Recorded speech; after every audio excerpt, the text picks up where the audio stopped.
같이 묵상 기도 드리심으로 주일 오전 예배를 주님의 이름으로 시작하겠습니다.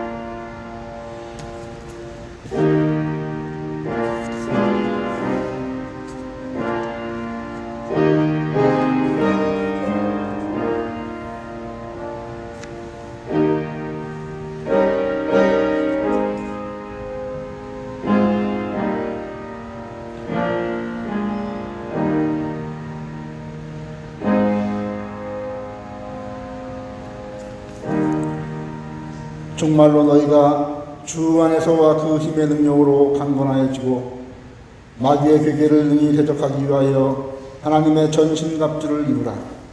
우리의 씨름은 혈과 육에 대한 것이 아니요 정사와 권세와 이 어둠의 세상 주관자들과 하늘에 있는 악의 영들에게 대함이라. 그러므로 하나님의 전신갑주를 취하라. 이는 악한 날에 너희가 능히 대적하고 모든 일을 행한 후에 서기 위함이라. 아멘. 은혜로우신 아버지 하나님 감사합니다. 오늘도 저희들을 주님께서 특별히 불러주시고 하나님의 전에 나와 예배할 수 있도록 인도하여 주심을 감사합니다. 이 어려운 시기에도 불구하고 우리 성도를 지켜주시고 보호하여 주셨다가 오늘 거룩한 주일 불러 모아 예배케 하셨사오니 이 시간 우리가 영과 진리로 하나님께 예배드리며 하늘의 신령한 복과 땅엔 기름진 복으로 넘치는 복을 받는 귀한 시간 될 수 있도록 축복하여 주시옵소서. 예수 그리스도의 이름으로 기도하옵나이다. 아멘. 다 같이 자리에서 일어나셔서 찬송가 505장, 새 찬송가는 452장입니다.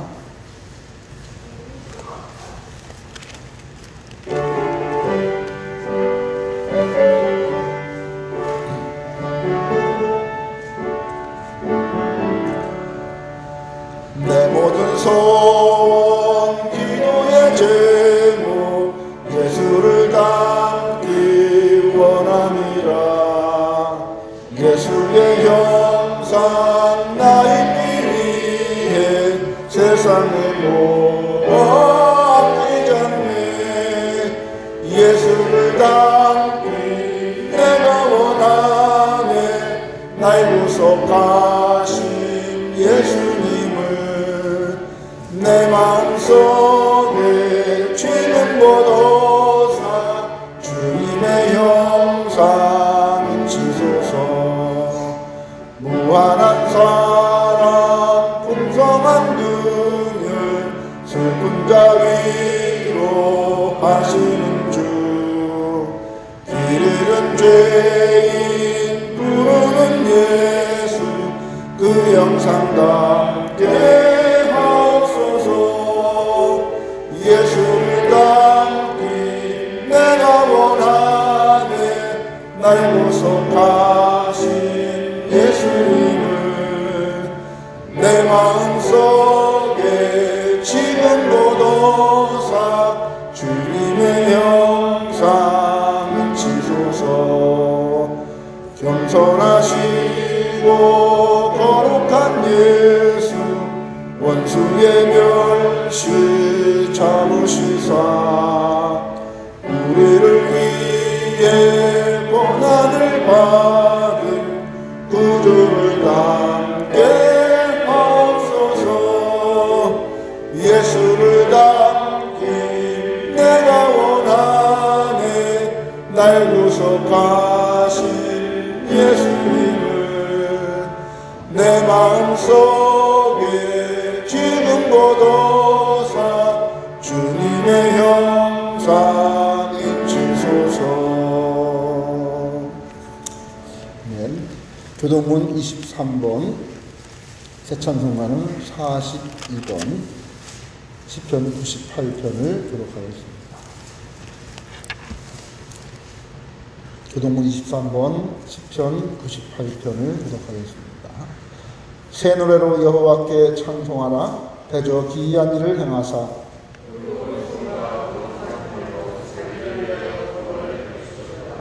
여호와께서 그 구원을 알게 하시며 저가 이스라엘 집에 향하신 인자와 성실을 기억하셨으므로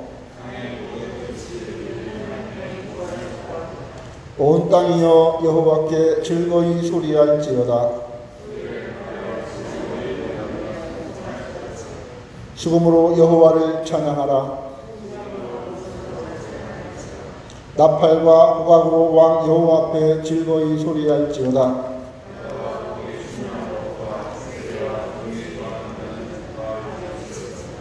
여호와 앞에서 큰 물이 박수하며 산악이 함께 즐거이 노래할지어다. 아멘. 사도신경으로 우리의 신앙을 하나님께 고백하겠습니다. 전능하사 천지를 만드신 하나님 아버지를 내가 믿사오며 그 외아들 우리 주 예수 그리스도를 믿사오니 이는 성령으로 잉태하사 동정녀 마리아에게 나시고 본디오 빌라도에게 고난을 받으사 십자가에 못 박혀 죽으시고 장사한 지 사흘 만에 죽은 자 가운데서 다시 살아나시며 하늘에 오르사 전능하신 하나님 우편에 앉아 계시다가 저리로서 산자와 죽은 자를 심판하러 오시리라. 성령을 믿사오며 거룩한 공회와 성도가 서로 교통하는 것과 죄를 사하여 주시는 것과 몸이 다시 사는 것과 영원히 사는 것을 믿사옵나이다. 아멘. 다 같이 자리에 앉으셔서 찬송가 177장, 새 찬송가는 190장입니다.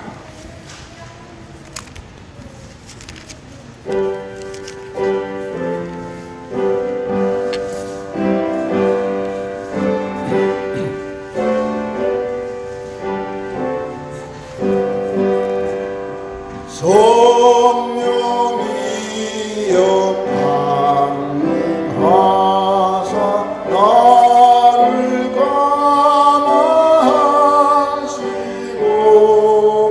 애통하며 내게 할 맘 충만하게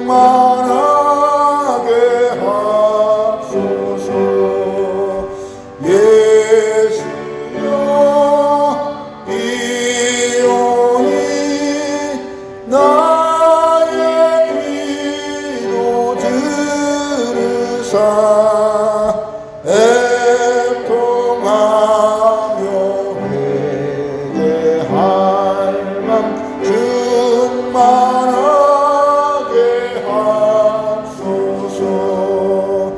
성령이여 강림하사 드신 권능 주소서. 원하는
참여 기도를 드리겠습니다.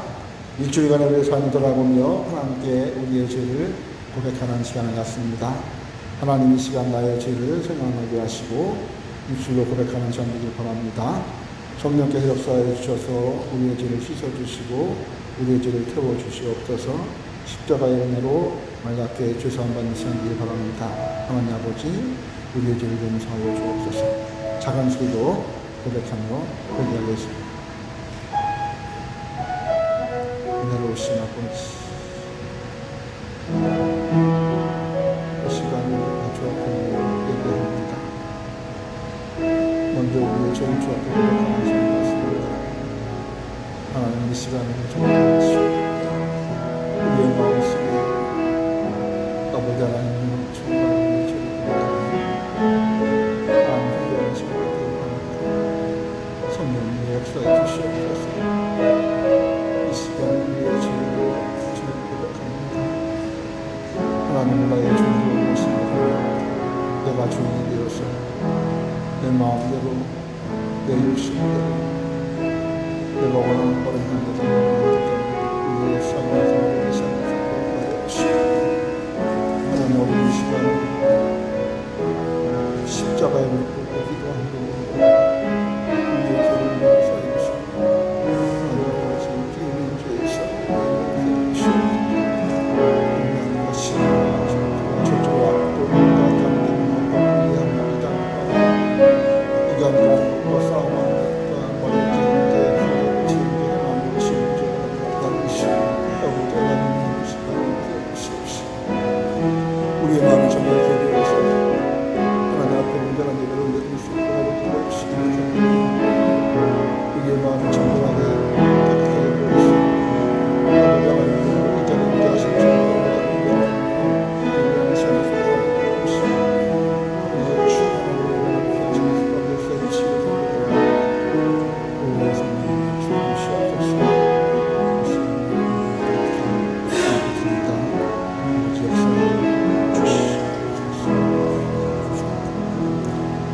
내가 진실로 진실로 너희에게 이르노니 내 말을 듣고 또 나 보내신 이를 믿는 자는 영생을 얻고 심판에 이르지 아니하나니 사망에서 생명으로 옮겼느니라.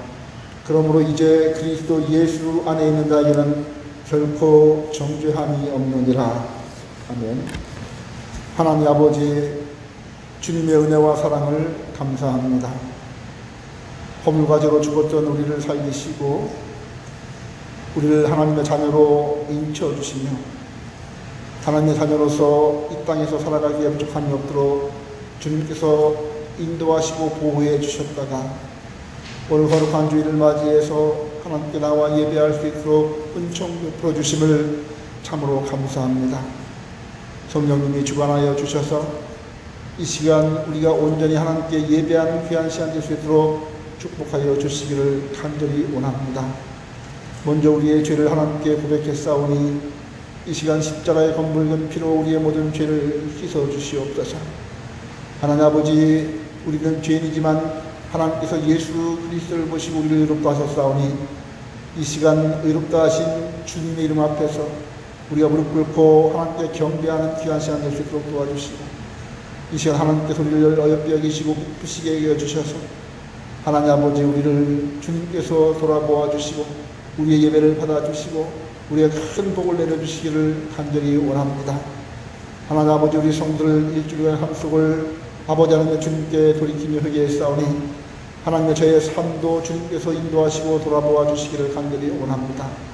하나님 아버지 내 중심의 삶이 아닌 하나님 중심의 삶을 살아갈 수 있도록 인도하여 주시고 내 유익과 내 생각대로의 삶이 아니라 아버지 하나님의 영광과 하나님 나라의 이익을 위해서 그리고 주의 말씀으로 살아가는 저희들 다 될 수 있도록 아버지 역사해 주시기를 간절히 원합니다. 하나님 아버지 우리가 온전한 신앙생활을 감당하기 위해서 우리를 유혹하고 있는 모든 것들을 물리치고 싸워 승리할 수 있도록 아버지 도와주시옵소서. 성령으로 역사해 주셔서 하나님의 전신갑주를 입고 모든 악의 무리와 괴계에 우리가 대항하며 서기 원하는 삶을 살아갈 수 있도록 도와주시고 우리가 정말로 예수 권세 있는 이름으로 모든 악의 그림들을 물리치며 아버지 우리의 육신의 정욕들을 물리치며 아버지 우리가 정말로 십자가의 열매를 맺으며 성령의 열매를 맺으며 살아가는 신령들 다 될 수 있도록 아버지 축복하여 주시기를 간절히 원합니다. 이 어두운 시기에 우리 정말 빛이 될 수 있도록 아버지 도와주시고 주님께서 주신 빛을 반사하는 신령들이 다 될 수 있도록 아버지 하나님 축복하여 주시옵소서. 내가 무엇을 할 수 있사오리까? 나는 정말로 죄인이고 부족한 자고 연약한 자고 아무것도 할 수 없는 자이지만 그러나 내 안에 계신 예수께서는 천지만물을 지으신 하나님이시오 창조주시오 전능하신 분이심을 믿고 아버지 하나님 우리가 옳게 굳세게 설 수 있도록 아버지 도와주시기를 간절히 원합니다. 하나님 아버지 믿음으로만 행할 수 있도록 도와주시옵소서. 믿음으로만 걸어갈 수 있도록 아버지 축복하여 주시기를 간절히 원합니다. 아버지 믿음으로 우리의 신앙생활을 감당할 수 있도록 아버지 도와주시옵소서. 아버지 하나님이여 진정 하나님 믿는 믿음으로 승리하는 삶을 살아갈 수 있도록 아버지 도와주시옵소서. 하나님 아버지 이 땅에 있는 여러 가지 많은 것들에 아버지 우리가 눈을 돌리지 않게 하여 주시고 거룩하신 하나님께 우리의 푯대를 맞출 수 있도록 인도하여 주시며 영원한 하늘 천국을 바라보며 살아갈 수 있도록 아버지 도와주시기를 간절히 원합니다. 우리의 생각이 바뀌어질 수 있도록 도와주시고 우리의 가치관, 세계관들이 바뀌어질 수 있도록 인도하여 주셔서 물질을 보는 자가 아니라 영을 보는 삶을 살아갈 수 있도록 도와주시옵시고 세상을 바라보는 것이 아니라 하나님을 바라보며 살아갈 수 있는 자들 다 될 수 있도록 아버지 축복하여 주시기를 간절히 원합니다. 하나님 아버지 이와 같은 삶을 사는 우리 성도들에게 주님께서 힘이 되어주시고 능력이 되어주셔서 아버지 세상 사는 동안에 힘들지 않도록 어렵지 않도록 주님께서 지켜주시고 인도하여 주시기를 간절히 원합니다. 우리 성도들의 원하는 바가 있습니다. 기도하는 제목들이 있습니다. 아버지 하나님이여 저희들이 무릎 꿇고 기도할 때에 하나님 저희들의 기도를 응답해 주시옵시고 우리의 세미한 음성까지도 듣는 하나님 아버지께서 저희의 소원들을 주님 다 아시오매 하나님 아버지 저희들의 소원들을 다 이루어주시기를 간절히 원합니다. 물질이 부족한 자에게 물질의 풍성함으로 덧입혀 주시옵시고 건강이 필요한 자에게 아버지 건강을 허락해 주시기를 간절히 원합니다. 아버지 하나님이여 정말로 자녀 때문에 아버지 하나님 가정의 여러 가지 많은 문제 때문에 힘들어하는 자들이 있습니까? 생육하고 번성하라 땅에 충만하라 약속하신 주님의 말씀이 저희의 가정 속에 그대로 성취되어 수 있도록 아버지 도와주시옵시고 주 예수를 믿으라 그리하면 너와 내 집이 구원받으리라 말씀하신 하나님의 그 말씀이 그대로 성취되어서 영혼이 구원받게 하시고 저희 가정에 구원받는 삶이 넘칠 수 있도록 인도하여 주시고 구원받은 증거가 넘치는 귀한 가정들이 다 될 수 있도록 아버지 축복하여 주시기를 간절히 원합니다. 우리의 마음속에 혹 형제를 사랑하지 못하는 마음이 있습니까? 형제를 미워하는 마음이 있습니까? 하나님 아버지 오늘 이 시간 성령께서 저희들의 마음을 녹여주시고 아버지 저희들의 마음을 지켜주셔서 하나님의 사랑이 부음받게 하여 주시옵시고 우리는 할 수 없지만 하나님의 사랑은 가능하오니 아버지 이 시간 하나님의 사랑으로 우리 형제와 이웃과 우리의 모든 사람들을 사랑할 수 있는 마음을 가질 수 있도록 아버지 도와주시어서 진정한 아버지 성령의 열매를 맺으며 살아갈 수 있도록 인도하여 주시고 육신의 쓴 열매를 맺지 않는 삶을 살아갈 수 있도록 아버지 하나님이여 축복하여 주시옵소서. 특별히 주님께서 저희들을 지켜주심으로 말미암아 아버지 이 어려운 시기에 코로나 병마가 절대 틈타지 못하도록 성령께서 울타리켜 주시고 지켜주시기를 간절히 원합니다. 건강을 지켜주셔서 아버지 정말로 아무 위험 없이 아무런 두려움 없이 살아갈 수 있도록 아버지 도와주시고 특별히 우리 성도들 믿음을 가지고 이 어려운 시기에 두려움 없이 낙심하지 않고 극복하며 살아나갈 수 있도록 아버지 축복하여 주시기를 간절히 원합니다. 저희들의 주변에도 하나님께서 손을 써주시고 인도하여 주심으로 말미암아 깨끗해 주시옵시고 걱정 없는 삶을 살아갈 수 있도록 아버지 축복하여 주시기를 간절히 원합니다. 오늘 이 시간 살아가는 주의 백성들 예배할 때에 저희의 소원이 무엇인지 조문할 수 없사오나 하나님 아시오매 이 시간 예배 드릴 때에 하늘의 신령한 복과 땅의 기름진 복으로 넘쳐주심으로 말미암아 저희의 소원한 바나 또한 저희들이 알지 못했던 것 주님께서 원하시는 모든 것들이 저희에게 다 쏟아부어지는 은혜가 넘치는 귀한 시간 될 수 있도록 아버지 축복하여 주시옵소서. 오늘 예배 나오지 못하고 영상으로 예배하는 사랑하는 우리 주의 백성들도 주님께서 오늘 동일한 은혜를 베풀어 주시고 저들에게도 하늘의 축복과 땅의 기름진 복으로 넘치는 귀한 예배의 시간 될 수 있도록 도와주시옵소서. 하나님 아버지 이 시간 모든 흑암의 무리들 악의 무리들 나서는 예수 권세 있는 이름으로 물리쳐 주시고 성령으로 충만한 시간 될 수 있도록 인도하여 주실 것을 믿사옵고 우리 주 예수 그리스도의 이름으로 기도하옵나이다. 아멘.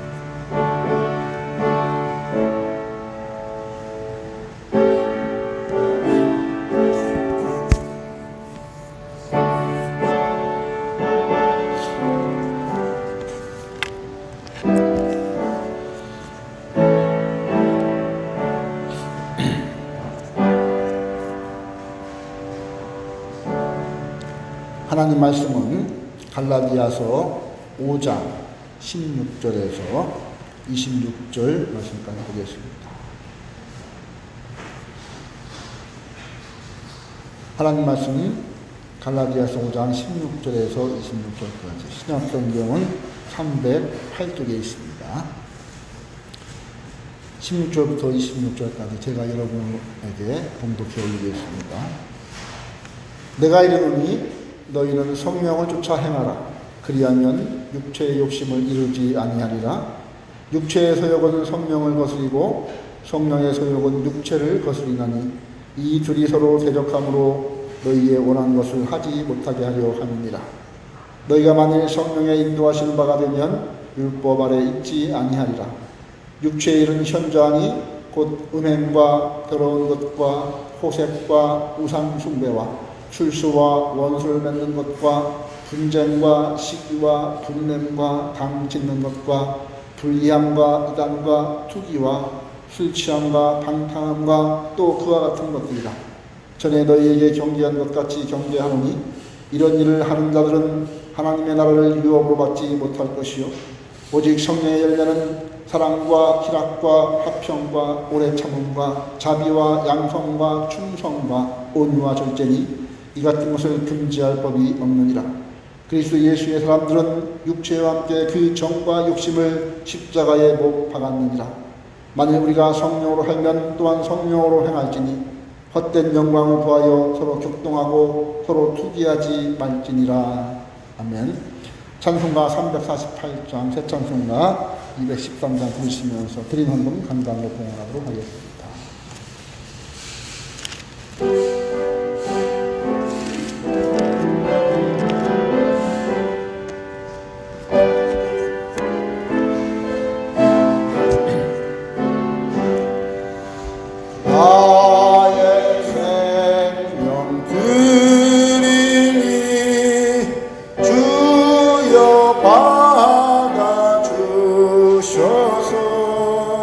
세상 살아갈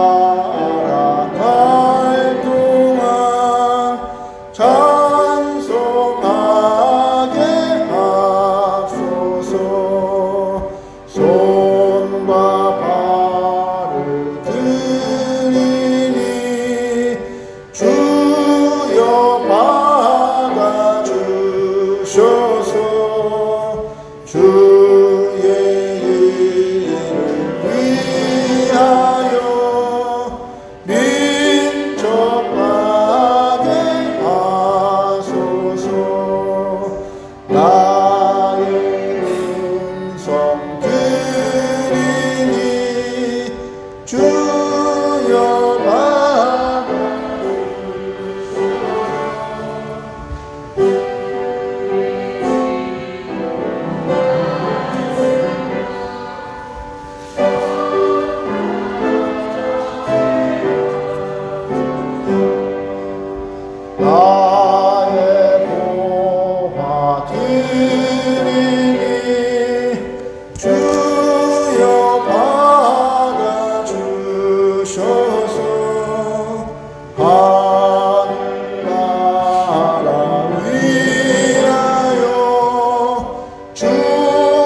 하나님께 귀한 예물을 올려드렸습니다. 감사헌금 올려드렸습니다. 선교헌금 올려드렸습니다. 주일헌금 올렸습니다. 기도하겠습니다. 하나님 감사합니다. 오늘 시간 사랑하는 주의 백성들 하나님께 귀한 예물을 올려드립니다. 이 예물을 주님 흠양하여 주시옵소서. 감사 예물을 올렸습니다. 하나님 말마다 저희의 삶 속에 기쁨과 감사가 넘칠 수 있도록 인도하여 주시고 어떤 어려운 환경 속에서도 낙심하지 않고 절망하지 않고 감사를 선택함으로 하나님께 더 많은 것을 감사하고 하나님께서 더 많은 감사거리를 줄 수 있는 믿음의 삶을 살아갈 수 있도록 아버지 축복하여 주시옵소서. 선교 예물을 올려드렸습니다. 영혼을 사랑하는 마음을 가지고 이 예물을 올렸사오니 이 예물이 쓰인 곳에 생명의 역사가 나타날 수 있도록 인도하여 주시고 죽은 영혼 깨어나는 역사가 나타날 수 있도록 아버지 도와주시며 영혼을 사랑하는 그 손길 위에 축복하여 주시고 하나님께서 많은 영혼을 살릴 수 있는 믿음의 복을 허락하여 주시옵소서. 주 이름 건드렸습니다.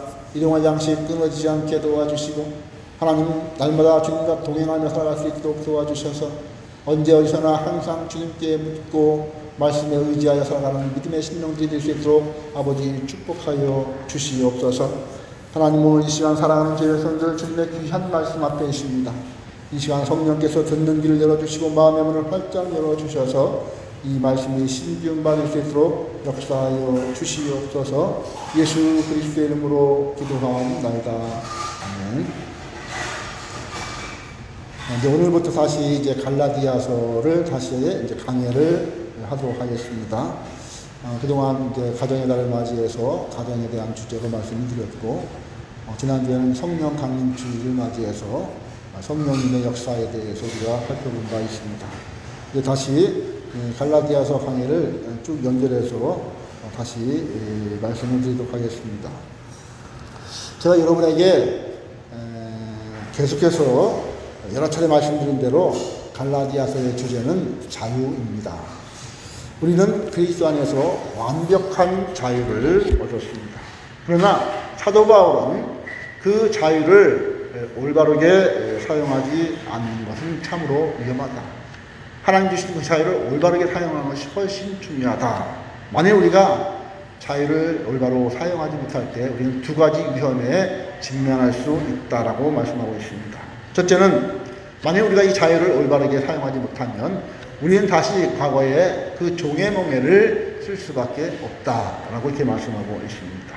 그러므로 이제 우리는 굳세게 서서 다시는 종의 몽해를 쓰지 말아야 한다라고 권고합니다. 또 다른 위험은 우리가 얻은 이 자유를 올바르게 지키지 못할 때 방종에 빠지게 된다는 것입니다. 타락과 나태와 자기 마음대로 살아가는 자유가 아닌 방종에 빠질 수 있다라고 경고하고 있습니다. 그러므로 사도 바울은 이 자유를 사랑 안에서 사용해야 한다고 말씀하고 있습니다. 다시 말하면 이 자유를 남을 섬기는 기회로 사용해야 한다고 말씀했습니다. 그런데 오늘 본문은 우리가 이 자유를 올바로 지켜야 될 또 다른 중요한 이유를 제시하고 있는데, 왜냐하면 우리가 이 자유를 어떻게 대하느냐에 따라서 우리의 인생의 열매가 달라질 수 있기 때문에 그런 것입니다. 농사는 잘못되면 심기일전에서 다시 지으면 됩니다. 그러나 우리 인생의 농사는 결코 다시 지을 수가 없습니다. 그러므로 우리가 과거에 어떻게 살았든지 어떤 인생의 열매를 맺었든지 상관없이 오늘 이 말씀이 여러분들에게 큰 전환점이 되어야 할 것입니다.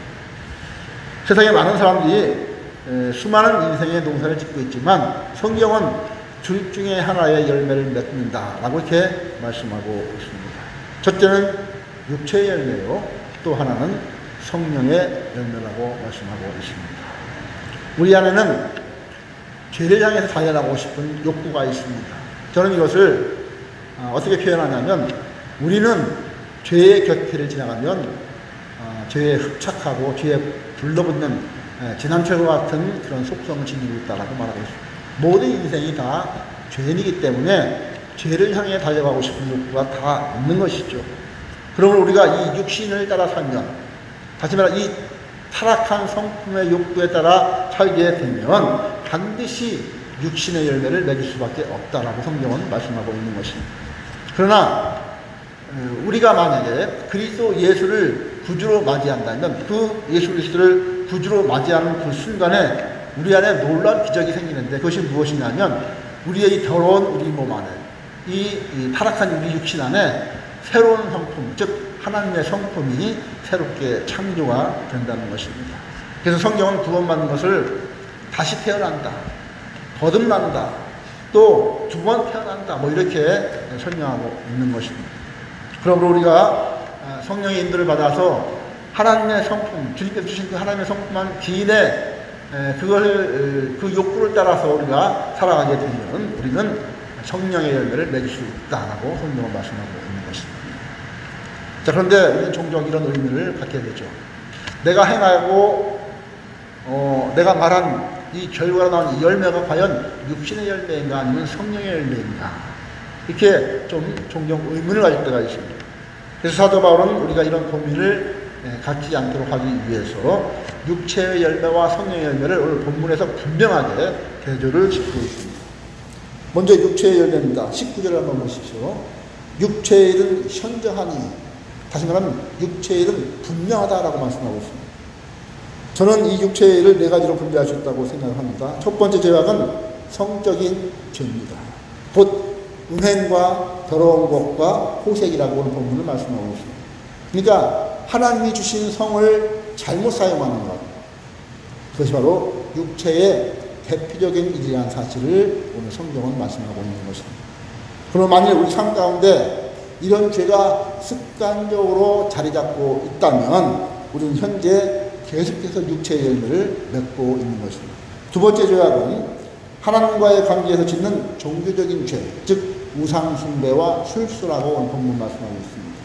왜냐하면 모든 우상 숭배, 곧 모든 미신의 핵심에는 내 육신만을 생각하는 자기 중심적인 이기적인 마음이 항상 도사리고 있기 때문에 그런 것입니다.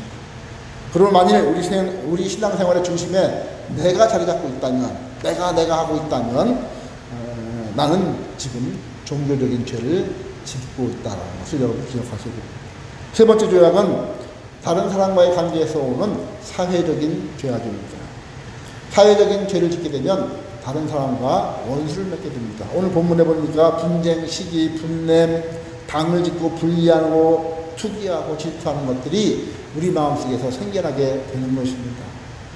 그러므로 우리가 살면서 다른 사람과의 관계를 만약에 파멸시킨다면 그것은 바로 육체의 일이다라고 말씀하고 있는 것입니다.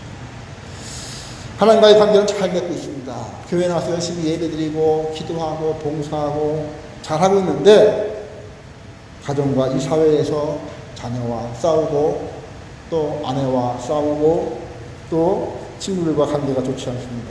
그러면 성령의 열매를 맺는 것이 아니라 육체의 열매를 맺는 것이라고 말씀하고 있습니다. 그리고 네 번째 육체의 일은 감각적인 죄악입니다. 오늘 본문에 술 취함과 방탕이라고 되어 있습니다. 단순히 술을 마시는 것이 아니라 술에 취해서 빠져서 인생을 사는 것을 말하고 있는 것입니다. 그리고 방탕은 모든 윤리적인 요소를 무시하고 쾌락에 젖어서 사는 삶을 말하고 있는 것입니다. 이렇듯 육체의 일은 성적인 죄악, 그리고 종교적인 죄악, 그리고 감각적인 죄악, 사회적인 죄악, 이렇게 오늘 본문은 네 가지로 분류해서 여러 가지 많은 죄악들을 쭉 열거하고 있는 것입니다. 자, 그렇다면 성경은 이러한 죄에 대해서 뭐라고 경고합니까? 여러분 21절을 한번 보시기 바랍니다. 투기와 술 취함과 방탕함과 또 그와 같은 것들이라 전에 너희에게 경계한 것 같이 경계하느니 이런 일을 하는 자들은 하나님의 나라를 유업으로 받지 못할 것이요. 하나님의 나라를 유업으로 받지 못할 것이라고 경고하고 있습니다. 이런 의문을 갖는 사람이 있을지도 모르겠습니다. 나는 과거에 육체의 일을 했고 과거에 술에 젖어 살았다. 지금도 성적인 죄를 짓고 있다. 그러면 나는 과연 하나님 나라를 유업으로 갖지 못한단 말인가? 나는 구원받지 못한단 말인가? 이런 의문을 가질 수가 있습니다. 여러분 그렇지 않습니다. 오늘 본문에 나오는 이런 일을 하는 자들은 어쩌다 실수로 한두 번 하고 육신이 약해서 노력했지만 어쩔 수 없이 자꾸만 그쪽으로 끌려가서 죄를 짓고 또 노력했지만 잘 안 돼서 그런 죄를 짓는 자들을 말하는 것이 아닙니다. 오늘 본문에 이야기하는 이들은 바로 습관적으로 이런 죄를 짓는 사람들을 말하는 것입니다. 아무런 양심의 가책도 없이 거리낌 없이 습관적으로 이런 죄를 짓는 사람들을 말하고 있는 것이죠. 늘 머리에 생각하는 것이 성적인 죄예요. 가는 곳마다 이상하게 그 사람이 가면 사람과의 관계가 파탄이 납니다. 그리고 모든 일에 자기가 중심이 되고 감각적인 죄에서 자기 몸을 습관적으로 내놓는 자들을 성경은 말씀하고 있는 것입니다. 그러므로 만약에 이런 사람이 있다면 그는 자신의 구원을 다시 한번 점검을 해 보아야 할 것입니다. 자, 그러면 성령의 열매는 어떠한 것입니까? 여러분 22절을 보십시오.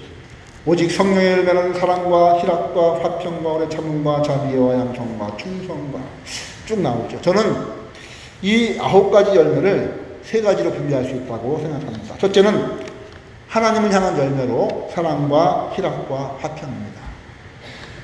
여기서 사랑은 하나님으로부터 오는 사랑을 말하고 있는 것입니다. 성령으로 말미암는 자는 마음속에 하나님의 사랑이 생깁니다. 사람을 사랑하는 것도 내 사랑과 내 노력으로 사랑하는 것이 절대 아닙니다.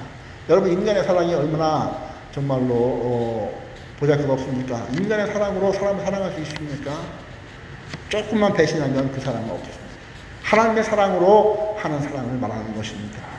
도저히 사랑할 수 없는 사람일지라도 하나님의 사랑으로는 사랑할 수가 있는 것입니다. 손영환 목사님이 자기 아들 두 아들을 찔러 죽인 그 빨치산 공산당 그 사람을 사랑한 것처럼 얼마나 사랑했습니까? 그를 용서했을 뿐만 아니라 그를 양아들로 삼아 그를 신학대학까지 보내서 나중에 주의 일을 감당할 수 있는 사람이 될 수 있기까지 그렇게 사랑하는 것, 인간의 사랑으로는 가능하지 않지만 하나님의 사랑으로 가능한 것입니다.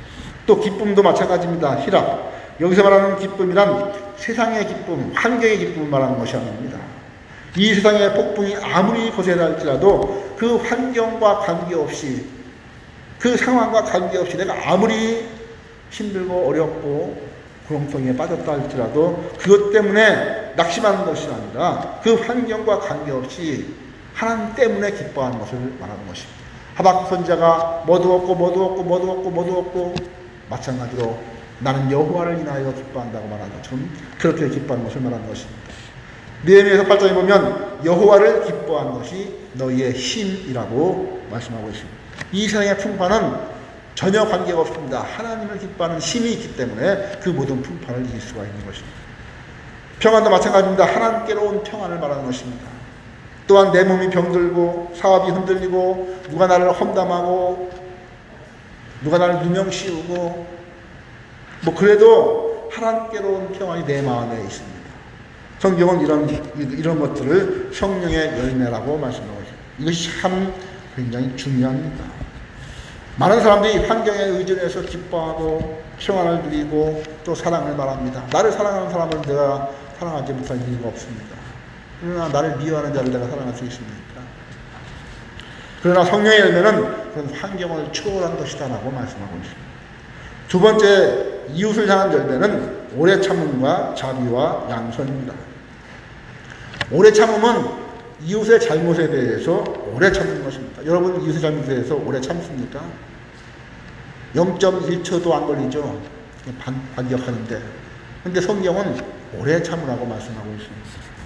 누가 잘못을 해도 누가 실수를 해도 혹 나를 욕한다 할지라도 하나님의 오래 참으신 것 같이 오래 참는 것이 성령의 열매입니다. 자비는 다른 사람들이 가장 좋은 것을 베풀려 주려는 그런 친절한 태도입니다. 배려하는 마음이라고도 말할 수가 있죠. 그저 얼굴에 도끼가 흘러넘치고 너무 싸늘해서 상대하기가 힘들게 하는 것은 성령의 열매가 아닙니다. 저 사람 너무너무 싸늘해. 그렇다면 그런 육체의 열매를 풍기고 있는 것일 수도 있는 것입니다. 양선은 가장 좋은 선함이라고 말할 수 있습니다. 상대방이 악을 행하실지라도 선으로 악을 이기는 것입니다. 어떤 상황에서도 가장 선한 것을 찾습니다. 그 상황에서 가장 선한 것이 무엇인가? 지금 이 상황 속에서 내가 해야 될 가장 선한 일은 무엇인가? 그것이 바로 성령의 열매를 맺는 것입니다. 여러분, 성령의 열매를 맺는 사람들은 어떤 사람입니까? 노상 기도원에 가서 40일 금식 기도하고 2주 금식 기도하고 이런 사람들이 성령의 열매를 맺는 사람입니까? 여러분 아닙니다. 성령의 9가지 열매를 한번 자세히 보십시오. 어떤 열매인가? 얼마나 인격적이고 얼마나 도덕적이고 얼마나 윤리적입니까? 여러분 여러 9가지 열매 중에서 방방 뜨고 막 이런 것들이 있습니까? 정말 정상적이고 굉장히 인격적이고 도덕적이고 윤리적인 것들이 성령의 열매라고 성경은 딱 집어서 우리에게 말씀을 주고 있습니다. 성령 충만한 사람은 정상적인 생활 가운데서 도덕적이고 인격적이고 윤리적으로 가장 좋은 부모, 가장 좋은 사장, 가장 좋은 직원, 그리고 가장 좋은 배우자가 되는 것입니다. 이것이 바로 성령 충만한 열매입니다. 마지막 세 번째는 자신을 향한 것입니다. 즉 충성과 온유와 절제입니다. 충성은 알기 쉽게 성실이라는 말로 표현할 수 있습니다. 그리고 온유에 대해서는 예수님이 말씀하셨죠. 마태복음 11장 29절 나는 마음이 온유하고 겸손하니 나의 멍에를 메고 나에게 배우라. 온유한 자는 다툼과 분쟁을 일으키지 않습니다. 결코 남에게 보복하지 않습니다. 그 다음에 절제는 자기를 잘 통제하는 것을 말합니다. 분노도 말도 절제할 줄 알아야 됩니다. 그냥 튀어나온 대로 말하는 것들 이런 것을 조심해야 돼요. 한 번 생각하고 두 번 생각하고. 여러분 여기 생각나는 것이 그대로 말로 나오는 것이 아니라 이 생각이 우리 마음을 거쳐서 말로 나가야 되는 것이죠. 절제할 줄 알아야 됩니다. 행동도 마찬가지입니다. 행동도 이 머릿속에 있는 것이 그대로 행동으로 나오면 안 되고 이 머릿속에 있는 생각이 우리의 마음을 거쳐서 행동으로 나와야 되는 것이죠. 이것이 바로 절제라는 것입니다. 내 모든 삶에서 절제할 줄 아는 것을 가르쳐서 성령의 열매라고 말씀하고 있습니다. 여러분 이렇듯 우리 인생은 육체의 열매를 맺든 성령의 열매를 맺든 둘 중에 하나를 맺게 되어 있습니다. 왜냐하면 우리 안에 이 두 성품이 존재하고 있기 때문인 것입니다. 즉 이 둘이 서로 싸운다고 성경은 말씀하고 있습니다. 그래서 갈등하고 고민하고 사는 것이죠. 여러분 17절에 그렇게 나와 있습니다. 육체의 소욕은 성령을 거스리고 성령은 육체를 거스리나니 이 둘이 서로 대적함으로 너희가 원하는 것을 하지 못하게 하려 함이니라 이렇게 말씀하고 있습니다. 여러분 우리는 구원을 받았습니다. 그러나 우리 안에는 이런 갈등과 고민이 항상 내재해 있습니다. 그러면 만일 이런 고민이 없다면 내 생활에, 내 신앙생활에 뭔가 큰 문제가 있다는 사실을 여러분 꼭 기억을 하셔야 됩니다. 그러나 오늘 사도 바울은 우리가 이런 갈등과 고민 속에서도 승리할 수 있다라고 말씀하고 있습니다. 또한 승리하는 방법을 가르쳐주고 있습니다. 하나님은 승리의 자격과 능력을 우리 안에 부어주셨을 뿐만 아니라 또 승리하는 방법까지도 우리에게 알려주시고 있습니다. 자, 그러면 어떻게 우리가 육체의 열매를 맺지 않고 성령의 열매를 맺을 수가 있을까? 하나님은 우리에게 오늘 본문에서 두 가지를 가르쳐주고 있습니다. 먼저 우리 육신을 십자가에 못 박아야 한다라고 말씀하고 있습니다. 여러분 24절을 보시기 바랍니다. 그리스도 예수의 사람들은 육체와 함께 그 정과 욕심을 십자가에 못 박았느니라. 여러분 사람들은 이 말씀을 굉장히 많이 오해합니다. 여러분 잘 믿으셔야 돼요. 신학자들조차도 이 말씀을 굉장히 오해해서 잘못된 해석을 내놓습니다. 먼저 이 말씀을 올바르게 이해하기 위해서는 제가 두 가지 질문을 하겠습니다. 첫 번째, 여기에서 누가 못 박혔습니까? 누가 못 박혔죠? 내가 못 박혔습니다. 우리가 못 박혔습니다. 여기까지는 우리가 다 알 수 있는 거예요. 그런데 중요한 두 번째 질문이 있습니다.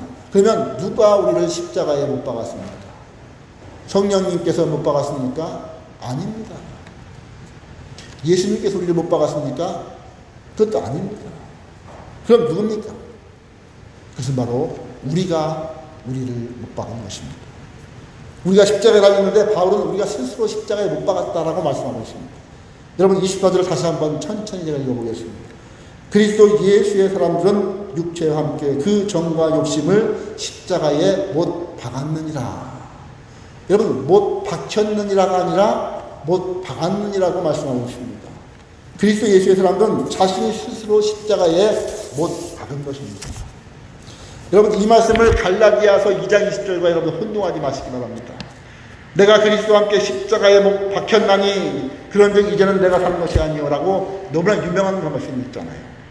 이 구절에서는 누가 우리를 십자가에 못 박았습니까? 하나님께서 우리를 십자가에 못 박았습니다. 예수님께서 내 죄를 대신해서 갈보리 십자가 위에서 못 박히셨습니다. 근데 내가 복음을 듣고 성령의 역사하심에 따라서 도움으로 그 믿기지 않는 사실을, 예수께서 십자가에서 못 박아서 내 죄를 대신했다는 그 사실이, 정말 믿어지지 않는 그 사실이 성령의 도움으로 내가 믿어지고, 그리고 내가 주님을 구주로 영접했습니다. 그래서 하나님의 자녀가 되었습니다. 그 순간 우리는 내가 십자가에 달린 일이 한 번도 없어요. 갈보리 십자가에 달린 적이 없습니다. 그럼에도 불구하고 하나님은 우리를 그리스도와 동일하게 여겨주셨다는 것을 말씀하고 있는 것입니다. 내 육체는 멀쩡하지만 내가 예수 그리스도를 믿는 그 순간 하나님은 나를 주님과 함께 십자가에 달린 것으로 간주해 주신다는 것입니다. 십자가에 달림으로 우리의 죄가 완전히 씻겨졌다는 사실로 하나님께서 인정해 주셨다는 것입니다. 하나님이 이렇게 하셨습니다. 성령님 나를 못 박아 주셨습니다. 예수님이 내 대신 그곳에 달리신 것입니다. 나도 그곳에 달렸다고 하나님이 간주해 주신 것입니다. 이것이 갈라디아 2장 20절의 말씀입니다. 그러나 오늘 본문에 나오는 못 박힘은 그런 못 박힘이 아닙니다.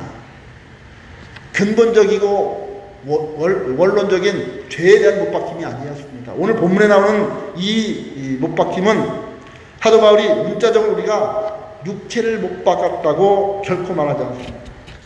그런데 왜 십자가 이야기를 합니까?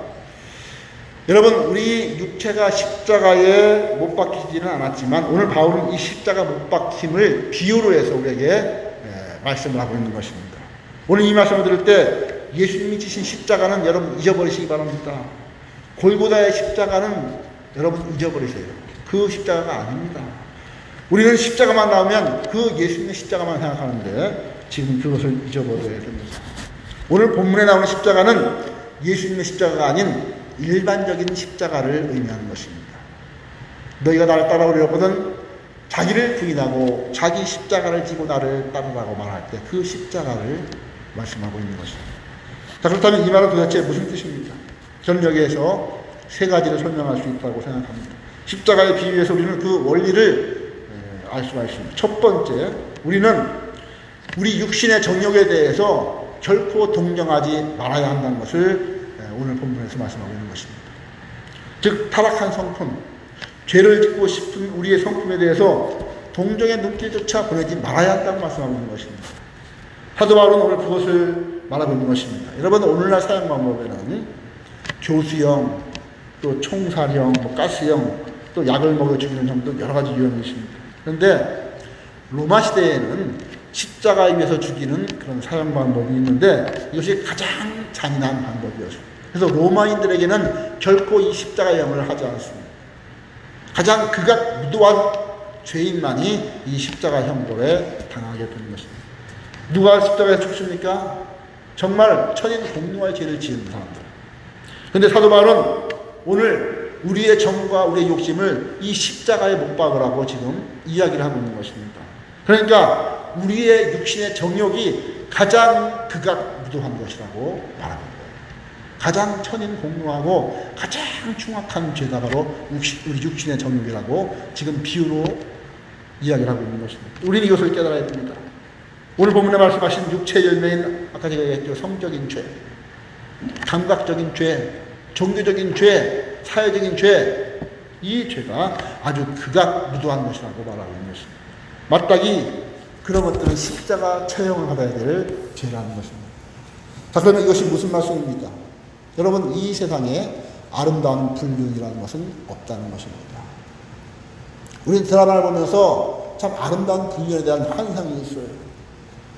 얼마나 많은 사람이 착각하고 있는지 알 수가 없습니다. 흔히 남이 나쁜 관계를 맺으면 불륜이고 자기가 그런 관계를 맺으면 로맨스라고 사람들은 이야기를 합니다. 그러나 그것은 철저하게 사단의 속임수라는 것입니다. 여러분, 우리가 어떻게 육신의 정욕을 십자가에 못 박을 수 있습니까? 앞서 언급한 육체의 열매들을 아주 극악 무도한 것, 십자가에서 마땅히 처형해 버려야 할 것으로 여기며 살아야 한다고 사도 바울은 오늘 본문에서 우리에게 권고하고 있는 것입니다. 여러분, 이 세상에 신통한 우상 숭배는 없습니다. 극악 무도하게 봐야 하는 것입니다. 이 세상에 아주 멋진 분냄, 아주 멋진 그런 질투, 멋진 시기, 멋진 분열, 이런 것들은 없는 것입니다. 그러므로 육체가 내뿜는 이 나쁜 죄악을 우리는 마땅히 십자가에 못 박아야 할 것으로 여기며 살아야 한다는 것입니다. 두 번째, 십자가에 내 육체를 못 박는다는 것은 고통스러운 것을 의미합니다. 저도 십자가에 달려보지 않아서 잘 모르겠지만 한번 상상을 해보십시오. 차라리 총살병으로 빵 쏴 죽이면 간단할 것 같습니다.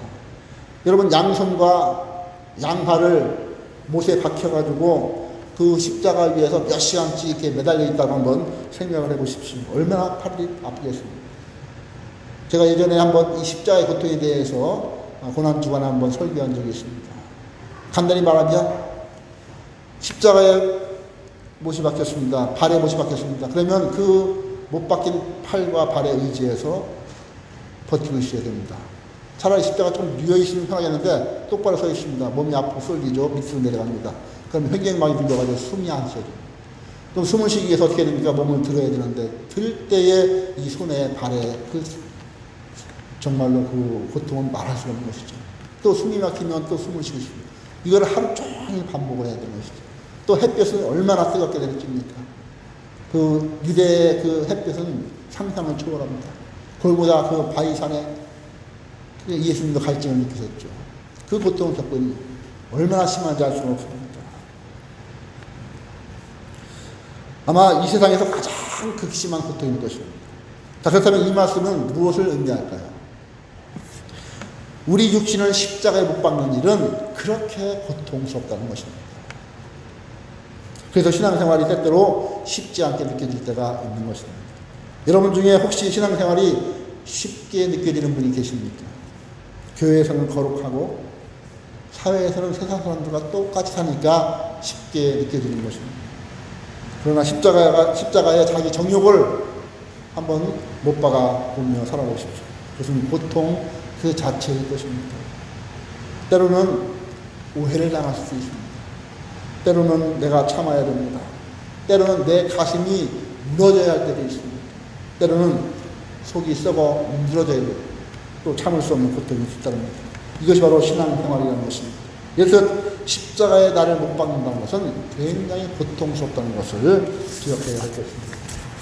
마지막 세 번째, 십자가에 우리 정욕을 못 박는다는 말씀은 육체의 욕구를 단호하게 끊어야 한다는 것입니다. 여러분, 이 말씀을 잘 이해하셔야 됩니다. 24절을 다시 한번 보시기 바랍니다. 너무 중요한 말씀입니다. 그리스도 예수의 사람들은 육체와 함께 그 정과 욕심을 십자가에 못 박았느니라. 여기 보면 이 말씀이 과거 시제로 되어 있습니다.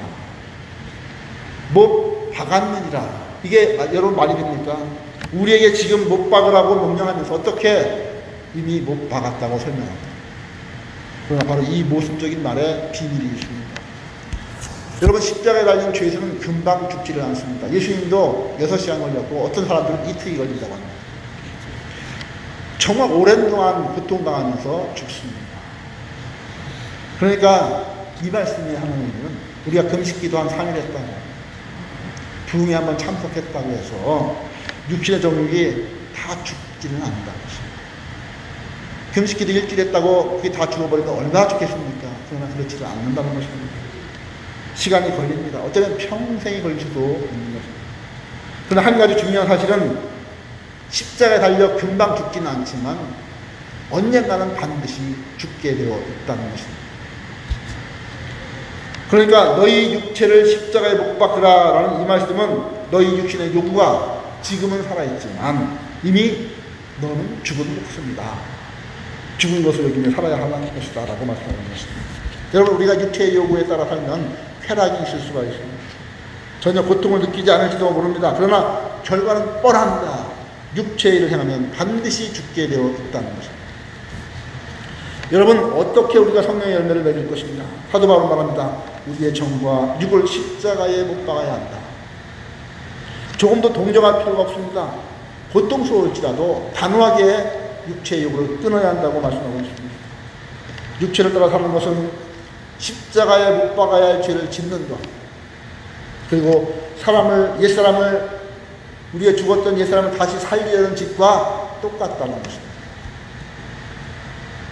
우리가 남을 시기하고 당을 짓고 성적인 죄를 짓고 이런 것들은 십자가에 달려야 할 죄를 짓는 것과 같다라고 성경은 말씀하고 있는 것입니다. 그러므로 시기와 악독과 음란과 방탕의 마음이 생길 때 과감하게 발로 차 버려야 합니다. 단호하게 거절해야 됩니다. 단호하게 십자가에 못 박아야 되는 것입니다. 분노가 마음에 올라올 때에 잘라버려야 됩니다. 음란한 생각이 떠오를 때 잘라버려야 되는 것입니다. 생각할 필요가 없는 것입니다. 여러분, 구약을 읽다 보면 때때로 하나님께 의문이 생깁니다. 하나님께서 블레셋과 아모리 족속은 씨도 당기지 말고 다 죽이라고 말씀합니다. 이때 우리는 하나님 너무 잔인한 것 아닙니까? 라고 생각할 수 있습니다. 그러나 여러분, 그렇지 않습니다. 하나님이 왜 그렇게 하셨습니까? 그들은 바로 죄의 근원이기 때문에 그렇게 한 것입니다. 여러분, 우리가 하나님보다 더 자비로우면 큰일 납니다.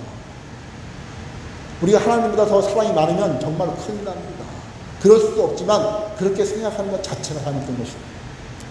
많은 사람들이 죄에 대해서 너무나 관용합니다. 너무 동정합니다. 이것이 어쩌면 사랑일지 모른다고. 뻔한 불륜인데도 불구하고 저건 정말로 사랑하는 것인지도 몰라. 어쩌면 그게 더 합당한 것인지도 몰라. 그렇게 사느니 고민합니다.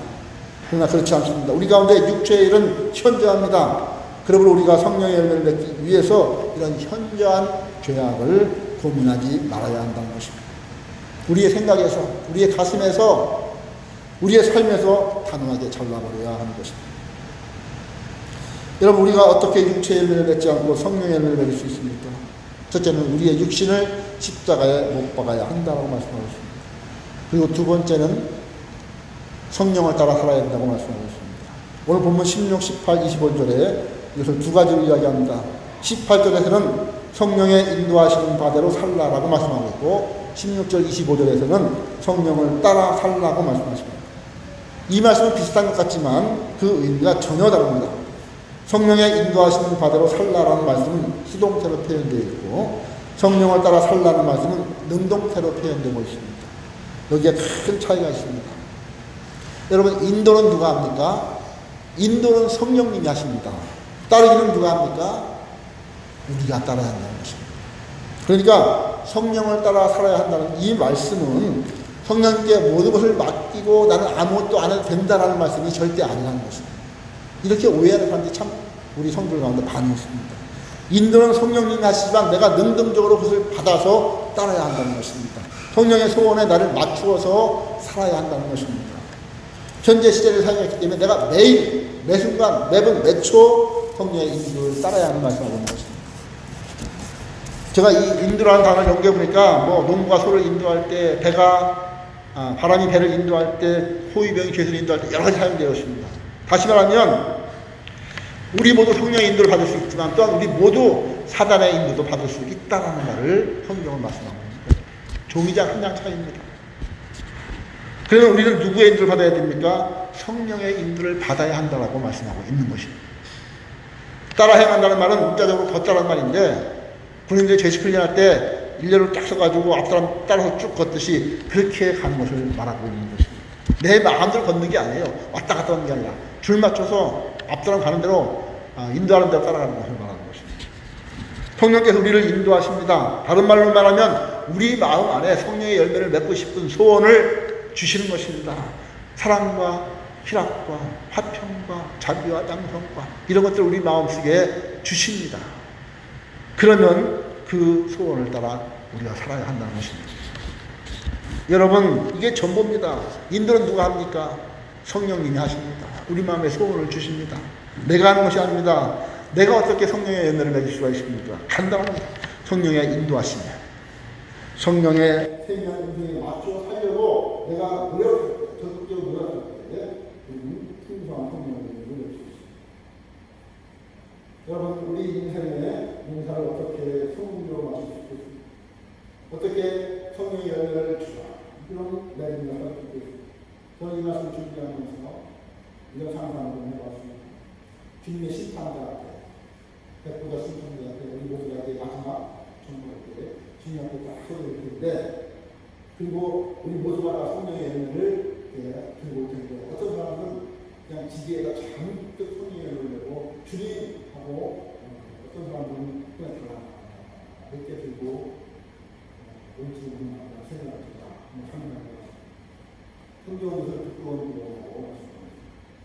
여러분, 우리는 우리의 전과 이익을 십자가에 못 박아야 됩니다. 우리 안에 주시는 성령의 소원을 따라 살아야 됩니다. 하나님의 도움을 기다리게 되고 오늘 혹시 여러분 유혹 가운데 있는 분이 있습니까? 혹시 성적인 범죄 가운데 가고 있지 않습니까? 지금 음란 가운데 계속 가고 있지 않습니까? 호색하지 않습니까? 오늘 본문의 말씀처럼 더러운 곳에 몸이 있습니다. 악한 생각을 품지 않습니다. 미워하는 마음, 시기하는 마음, 강기는 마음, 품고 있지 않습니다. 우리가 이런 마음을 정리하지 못하고 지금 예배를 드리고 있지 않습니다. 그렇다면 오늘 그 모든 생각을 단호하게 십자가에 못 박기를 예수님의 이름으로 부탁드립니다. 여러분, 오늘 성령님이 우리 마음속에 좀 음성을 들려주신 것은 배우자에게 먼저 사과하라 이런 말씀을 혹시 주시지 않습니다. 널 오해하고 눈물이 그 사람 있잖아. 그 사람 용서해라. 성령님께서 끊임없이 지금 여러분에게 들려주시기 바랍니다. 자녀와 가족을 좀 더 사랑하라. 그 자녀를 들어도 포기하지 말라. 우리 마음에 고통이 깃발더라도 그 사람 끝까지 사랑하라. 성령님이 지금 여러분에게 색깔이 되었습니다. 여러분, 주님께서 그에 위해서 목숨을 주셨습니다. 그렇게 사랑한다 생각하지 않습니다. 성령님께서 어떤 죄를 지적하시면서 회개하라고 돌이키라고 말씀하셨습니다. 여러분, 이 시간 중으로 성령님의 말씀, 그리고 성령님의 소원을 따라 따르시는 여러분 되시기 바랍니다. 육체의 성령을 십자가에 못 박고 성령을 따라 살아갈 때 우리는 비로소 인생을 마칩니다. 풍년이 되는 그 불교를 바라보면서 알고를 모아진 영과 그 창고를 바라보며 미소를 짓듯이 주님과 사람들 앞에서 하나님 미소를 짓게 될 것을 기도하겠습니다. 하나님 아버지, 우리가 어떻게 바람직한 인생의 연료를 낼 수가 있습니까? 우리 인생은 반드시 육체의 연료를 성령의 연료를 두 가지 중 하나인데, 하나님 아버지, 오늘 육체인 성령의 연료에 대해서 하루하루 분류해 하나님께서 그 모든 것들을 믿으며 성령의 연료를 줄 수 있는 기도를 주셨습니다. 우리에게 그 능력도 주셨습니다. 하나님 아버지, 우리 안에 있는 육신의 정욕, 이거는 그가 무도한 것을 누리고 십자가에 못 박는 상상할 수 있게 인도하여 주시고, 우리 안에 소원을 주시는 성령의 음성의 귀를 열고 그 성령의 소원의 인도를 따라 우리가 적극적으로 가는 살아갈 수 있게 인도하여 주셔서 정말 아름다운 성령의 주엄다운 은혜로 마지막 주님의 심판 앞에 설 수 있는 우리 모두가 될 수 있도록 하나님 축복하여 주시옵소서. 예수 그리스도의 이름으로 기도합니다. 아멘. 특별한 방법은 없습니다. 여러분, 오늘 예배 대학교에 시청에서 나와서 전공하고 왔는데, 당분간은 이렇게 좀 강화될 것 같습니다. 또한 그 시청에서 강화된다고 하는 것이 스스로도 이렇게 조심하면서 진행하고 있습니다. 예배 때 이렇게 마스크를 써주시고, 서로 인사를 나눌 때는 당시 마스크를 쓰면서, 저도 이제 앞서가는 앞에 이렇게 주고 치고 있습니다. 그래서 최소한 우리가 실제 지키고 건강을 유지할 수 있도록 이렇게 도와주시기 바랍니다. 그래서 당분간 식사를 하고 그들을 나눴었는데 마음으로 그렇게 해주시고 너무 김밥을 하는 거 할 때 가시면서 드시고 집에 가서 드시든지 그냥 사랑으로 받으시고 드시기 바랍니다. 다 같이 서로 인사하시고 주님을 사랑합니다. 축복합니다. 자리에서 일어나셔서 찬송 말씀 주시고 축도하고 일어나시도록 하겠습니다.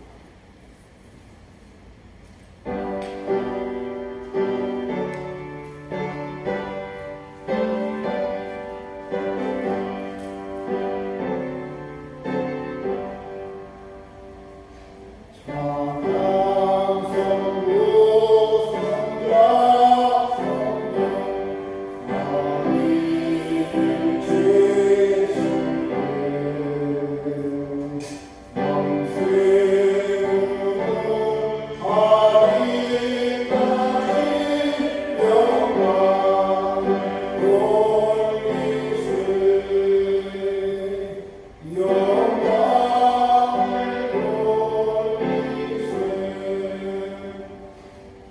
이제는 우리 주 예수 그리스도의 은혜와 하나님 아버지의 무한하신 사랑하심과 성령의 소통하심이 육체의 은혜를 얻지 않고 성령의 은혜를 얻기 위해서 전과 그 십자가를 받고 성령을 행하리라. 사랑하는 주의 백성들의 은혜와 그들의 가정과 직장과 생활 위에 이제부터 영원토록 항상 함께 있을지어다. 아멘.